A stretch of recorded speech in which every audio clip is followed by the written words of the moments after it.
dans les détails, un petit peu plus dans les détails. Là, rapidement, peut-être Alexandra, sur déduction, réduction, crédit d'impôt, on sait que, et c'est assez extraordinaire, parce que la France est, malgré ce qu'on peut entendre ou dire, la France est un pays qui a énormément d'outils pour essayer d'optimiser sa fiscalité, même si je crois qu'on n'a plus trop le droit de dire optimiser. Mais souvent, on ne comprend pas trop si ce sont des déductions, réductions, crédits d'impôt, quelle est la différence, etc. Alexandra, est-ce que vous pouvez juste rapidement, comme ça on passe au cas pratique derrière, nous donner la différence entre déduction, réduction et crédit d'impôt? Oui, c'est très simple. Une déduction, c'est une somme qu'on retire de son revenu global. Vous percevez, par exemple, un revenu de 10 000 euros et vous avez une déduction de 1 000, eh bien, vous serez alors imposable uniquement sur 9 000. Donc, on va déduire de son revenu pour obtenir une réduction d'impôt. Et une réduction d'impôt, c'est tout simplement une somme qu'on va déduire de son montant d'impôt. Donc, vous avez fait un don, par exemple, à une association qui ouvre droit à une réduction d'impôt, par exemple, de 700 euros. Eh bien, si votre impôt est de 1 500, c'est ce qu'on voit sur le petit cas pratique, je crois. Si votre impôt est de 1 500 et que vous avez fait un don de 700 euros, eh bien, vous ne payerez plus que 800 euros d'impôt. Le point sur la réduction d'impôt, c'est qu'elle ne peut pas être supérieure au montant d'impôt que vous payez. Donc, toutes les réductions d'impôt qui vont au-delà de l'impôt que vous payez, elles sont perdues. Elles ne servent à rien, en fait. Donc, ça ne ouais, sert à rien de cumuler les réductions. C'est-à-dire, le gouvernement ne va pas, ou le fisc ne va pas nous envoyer un chèque en disant vous avez eu 10 000 de réduction d'impôt, vous payez 8 000, tenez, voilà 2 000. Exactement. Le seul cas où il nous envoie un chèque, c'est justement pour le crédit d'impôt. Le crédit d'impôt, c'est une somme également qui est soustraite du montant de votre impôt. À la seule différence, c'est que si vous n'en payez pas, eh bien, l'administration fiscale vous fait un chèque du montant de ce crédit d'impôt, voilà, pour vous faire bénéficier de ce crédit. Pardon. Pas de souci.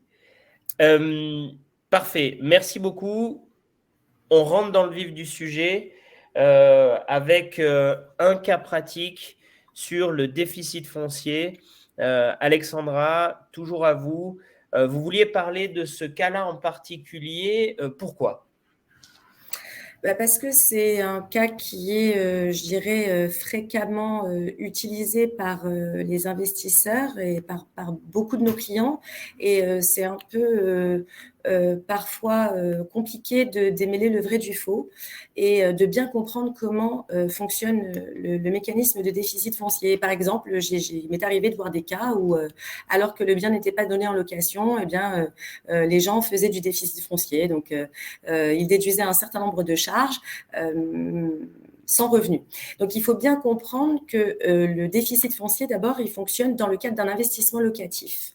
Et dans ce cadre-là, vous pouvez bénéficier d'un coup de pouce fiscal si vos charges sont supérieures à vos recettes. C'est ce mécanisme-là qu'on appelle finalement déficit foncier et qui vous permet de diminuer le montant de votre impôt lorsque vous réalisez certains travaux, par exemple. Et on va voir également que pas tous les travaux ne sont déductibles. Donc, le déficit foncier, qu'est-ce que c'est ? Eh bien, si vous êtes propriétaire d'un logement et que vous proposez la location nue et que vous avez opté pour le régime réel, parce que ça fonctionne pour le régime réel, si vous êtes au micro-foncier, eh bien là, vous bénéficiez d'un abattement forfaitaire de 30%. Donc, si vous êtes au régime réel, eh bien, vous allez pouvoir déduire un certain nombre de charges de vos revenus fonciers. Et c'est le fait que vos charges soient supérieures, donc comme je l'ai dit, à vos recettes, vos revenus, qui crée un déficit foncier. Alors, quels travaux peut-on déduire de son revenu ? Alors, avant de passer à ça, Nicolas, si vous permettez, je vais expliquer jusqu'à quel moment, en fait, on peut déduire et quel est le plancher du déficit foncier. On peut déduire jusqu'à 10 700 euros de déficit foncier. sauf dans certains cas particuliers qu'on va voir ensuite. Premier cas, eh bien, lorsque on a bénéficié d'un périsol ou d'un dispositif COS, eh bien, ce plafond de 10 700 est porté à 15 300 €. Et on va voir qu'il y a également des cas où ce plafond peut être doublé. Donc, ce plafond de déficit, il est de 10 700 € au maximum. Et l'excédent de déficit, imaginons qu'on ait un déficit de 14 000 €, eh bien cet excédent de déficit peut ensuite être reporté et déduit durant 6 ans sur l'ensemble de vos revenus et durant 10 ans sur vos revenus fonciers. Ça veut dire que si, pour reprendre votre exemple, vous avez 14 000 de déficit foncier en année 1, donc on peut déduire 10 000, à 10 700, voilà, 10 700, il reste à peu près 4 000, et ces 4 000, on va pouvoir, l'année d'après, si on ne fait pas de travaux, rien, quoi que ce soit, les remettre et bénéficier du coup d'une déduction. Voilà. Exactement. Exactement, parce qu'un déficit, ça permet une déduction, laquelle va donner une réduction d'impôt. Excellent. Vous parliez de travaux particuliers. On ne peut pas bénéficier, on ne peut pas, on va dire, compter comme charge dans le déficit foncier tout type de travaux. Qu'est-ce qui est aujourd'hui pris en charge sur ce point-là? Alors, d'abord, les dépenses d'amélioration. Donc, les dépenses d'amélioration, ce sont toutes les dépenses qui ont pour objet d'apporter à l'immeuble ou à l'équipement, un équipement, ou un élément de confort nouveau. On peut citer par exemple l'installation, le remplacement d'un chauffage central, d'une salle d'eau, d'une cuisine. Donc voilà, tout ça, ce sont des dépenses d'amélioration. Ensuite, ce qui est déductible, ce sont également les dépenses de réparation et d'entretien. Donc, ces réparations-là, elles permettent de maintenir ou de remettre un immeuble en bon état et d'en permettre un usage normal. D'accord. Ce qui n'est pas déductible, en revanche, jamais, ce sont les travaux de construction, de reconstruction ou d'agrandissement. Est-ce que je peux poser une colle? Je me permets. Si on a une maison et qu'on construit une piscine, par exemple, est-ce que ça fait partie d'amélioration? Parce que ça peut être sympa pour le locataire d'avoir une piscine quand même. Ou est-ce que ça fait partie de la construction ou de l'agrandissement? Alors, agrandissement, non, mais ou de la construction.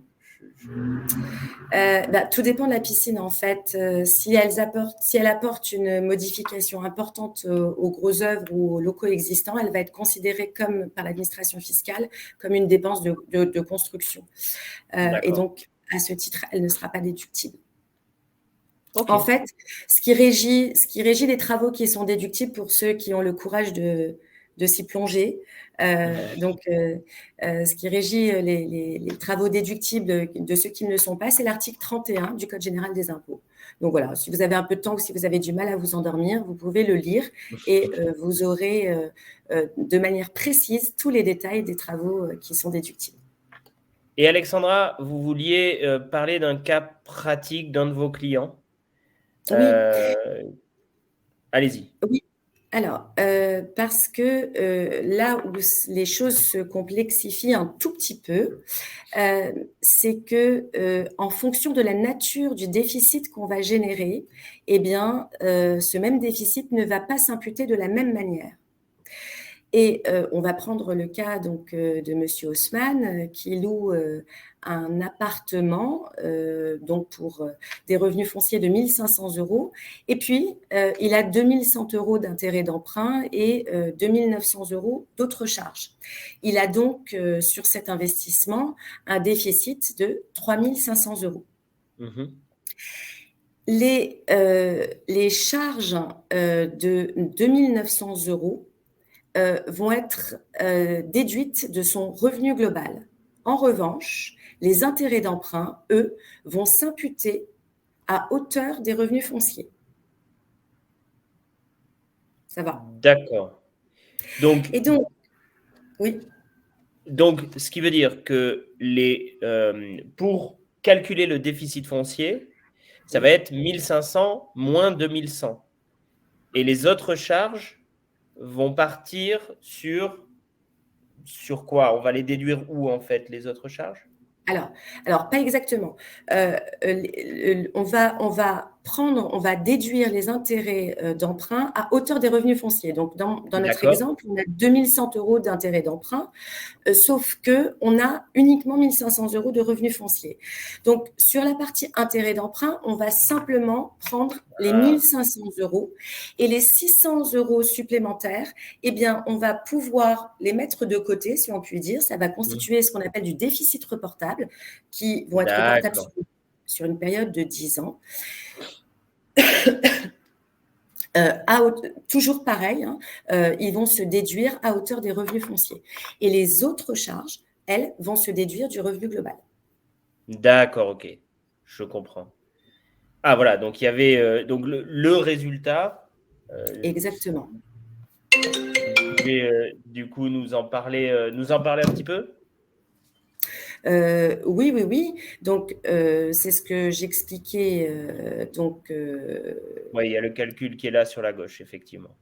Exactement, c'est ce que j'expliquais il y a quelques minutes. Monsieur Haussmann qui loue son appartement,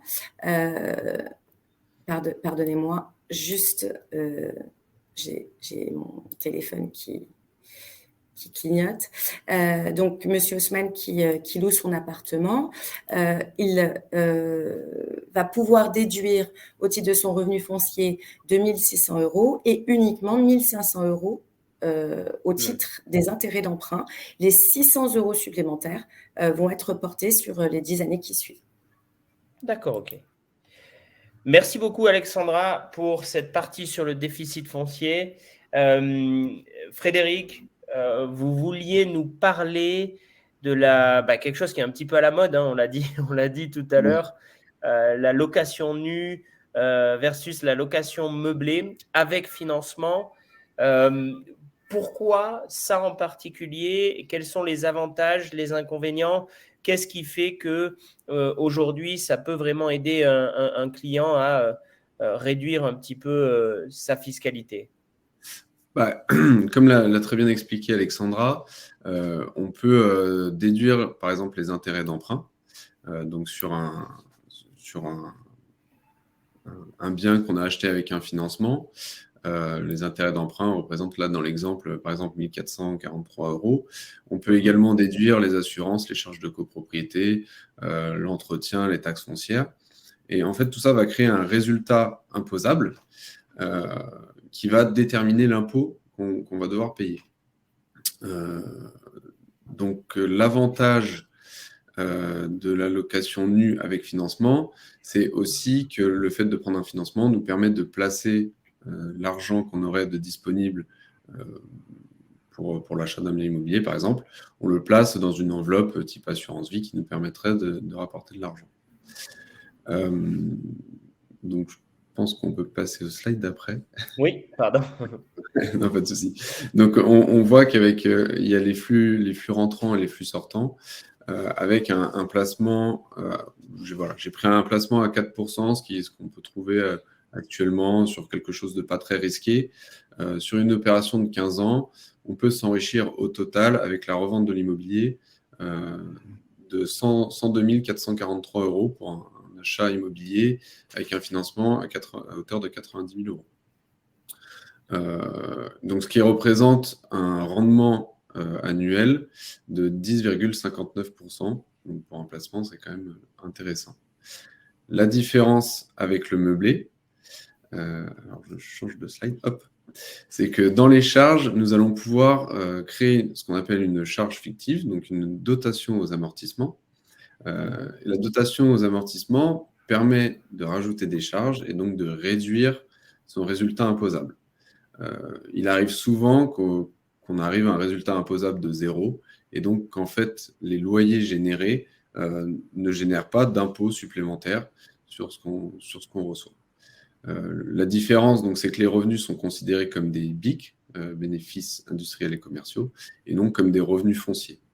Voilà, c'est la principale différence, et c'est pour ça que le meublé est intéressant, pardon, car on peut faire la charge fictive de la dotation aux amortissements. Et toujours avec le financement, on peut déduire les intérêts d'emprunt, ce qui rajoute des charges. Donc, sur le premier exemple, là, les charges sont les mêmes, sauf la dotation aux amortissements. Voilà. Et là, ce que vous présentiez, c'était dans le cas de l'achat d'un studio à crédit, où le fait de pouvoir déduire ces 1 200 € nous permet de les réinvestir sur 15 ans, chaque année, dans un produit où vous mentionnez 4% de moyenne, ce qui va nous permettre, du coup, entre l'économie d'impôt plus l'opération immobilière, d'obtenir une opération globale avec un TRI à 10%. C'est juste ? Exactement. Alors, c'était ça, et c'était aussi dans le sens où si vous avez de l'apport, il faut quand même essayer de le faire financer, essayer de faire financer son appartement pour créer ce qu'on appelle un effet de levier, et de pouvoir justement placer l'argent que vous auriez mis dans cet apport à un taux supérieur peut-être au crédit qui serait pris pour créer du rendement supplémentaire. Bon, alors, je lance un pavé dans la mare, mais on peut encore acheter sans apport des appartements ? C'est compliqué. Okay. Souvent, les frais de notaire, au moins, sont demandés maintenant. Ok, bon, ça reste assez raisonnable. Et donc, dans l'autre exemple, qui est la location meublée, là, l'avantage, c'est qu'on va pouvoir effectivement amortir cet achat, et cet amortissement on va pouvoir l'imputer aux charges, et donc, à la fin, ne pas générer d'impôt en plus, en fait. Exactement. Et puis, l'avantage, en fait, de la dotation aux amortissements, c'est que c'est une charge, mais on ne la décaisse pas réellement. Parce que c'est ce qu'on appelle une charge fictive. Donc, ce n'est pas comme les intérêts d'emprunt où là, c'est des intérêts qu'on paye de la banque. Là, c'est vraiment une dotation aux amortissements, c'est une charge fictive, mais on ne sort pas cet argent de notre portefeuille. Donc, c'est d'autant plus intéressant à ce niveau-là. Parfait. Merci beaucoup. Ah là, il y avait le bilan effectivement de l'opération sur le meublé. Est-ce que vous voulez nous en dire un petit peu plus ? Alors, en fait, cet effet de levier, donc déjà sur le placement d'un éventuel apport, plus le fait qu'on ne paye pas d'impôt pendant 14 ans sur la simulation, nous permet un enrichissement sur 15 ans de 48 000 €, et ce qui triple le TRI de l'opération par rapport à la location nue. Et là, l'idée de faire ces opérations-là, ça serait pour des personnes qui ont combien de cash ? Par exemple, là, il y a un financement à 90 000 €. Voilà. Donc, l'idée, c'est d'avoir combien de cash pour pouvoir justement avoir ces résultats-là et placer l'argent ? Après, comme vous le disiez, le contexte sur l'achat immobilier, entre l'apport qui est demandé et les taux un peu plus élevés, en fait, à partir du moment où on peut financer des frais de notaire sur un bien, alors ça dépend du montant du bien. En fait, dès qu'on veut faire cette opération immobilière, c'est toujours plus intéressant de placer le maximum et de faire le crédit à côté. Donc, voilà. Toujours essayer de placer au maximum lorsqu'on peut prendre un crédit. Merci beaucoup. Et